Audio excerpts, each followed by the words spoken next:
अस्सलाम वालेकुम फ्रेंड्स, आपको हम इस वीडियो में एक्सपायरी के बारे में थोड़ा एक्सप्लेन करके बताएंगे और ये समझाने की कोशिश करेंगे कि आप मेडिसिन जो आपके घर में मौजूद है स्ट्रिप फार्म में, अगर आपने उसकी 2 टैबलेट यूज़ कर ली हैं तो आप कैसे पता चला सकते हैं कि इसकी एक्सपायरी अभी कितनी मौजूद है।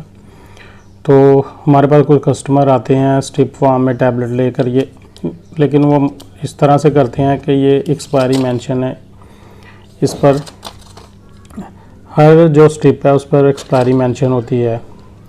अब जिस तरह आप देख सकते हैं कि इसकी एक्सपायरी भी इस पर मेंशन है। टैबलेट को इस साइड से इस्तेमाल करते हैं, यूज़ करते हैं। 2 टैबलेट या 4 टैबलेट खाने के बाद वो स्ट्रिप को इधर से काट देते हैं। तो ये जो 6 टैबलेट या जो बाकी टैबलेट बचती हैं वो हमारे पास लेकर आते हैं और हमें पूछते हैं कि इसकी एक्सपायरी बता दें, ये हमारे घर पड़ी थी, हम यूज़ कर सकते हैं तो नहीं। तो फ्रेंड्स देखें, अगर आप इस साइड से टैबलेट यूज़ करते हैं तो एक्सपायरी इस तरफ मौजूद होती है, तो आप इधर से इसे काट देंगे तो उसकी एक्सपायरी भी जो साथ ही वो कट जाएगी। तो अगर आप इस तरफ से टैबलेट यूज़ करें, यानी एक्सपायरी इस तरफ है तो इस तरफ से यूज़ करें, 2, 4, 6 टैबलेट यूज़ करते हैं, अगर आप फिर इस तरह काट भी देते हैं इसको स्ट्रिप को, तो फिर ये एक्सपायरी इस पर मौजूद होगी।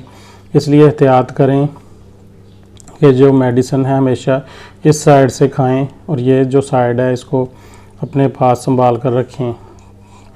1 माह बाद या 2 माह बाद अगर खाने की ज़रूरत पड़ ही सकती है मेडिसिन को यूज़ करने की, तो आप परेशानी में मुब्तला ना हो, आप इधर से एक्सपायरी चेक कर सकते हैं। अब एक और प्रॉब्लम ऐसी आती है कि मेडिसिन इतनी देर से पड़ी रहती है घर में, या बहुत ज़्यादा देर तक पड़ी रहती है कि 2 से 3 साल गुजर चुके होते हैं, लेकिन उसकी एक्सपायरी मौजूद होती है।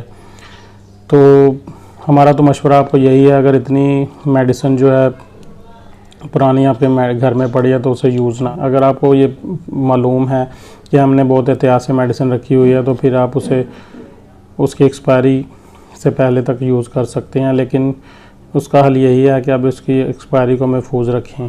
तो अगर एक्सपायरी नहीं है उसके पत्ते पर तो फिर आप उसे ज़ाया कर दें, ना इस्तेमाल करें, क्योंकि इसके बहुत ज़्यादा ख़तरनाक नतीजे हो सकते हैं। तो ये वीडियो थी, पसंद आए तो इसे लाइक करें, शेयर करें और चैनल को सब्सक्राइब करें और बेल आइकन का बटन ज़रूर दबाएं।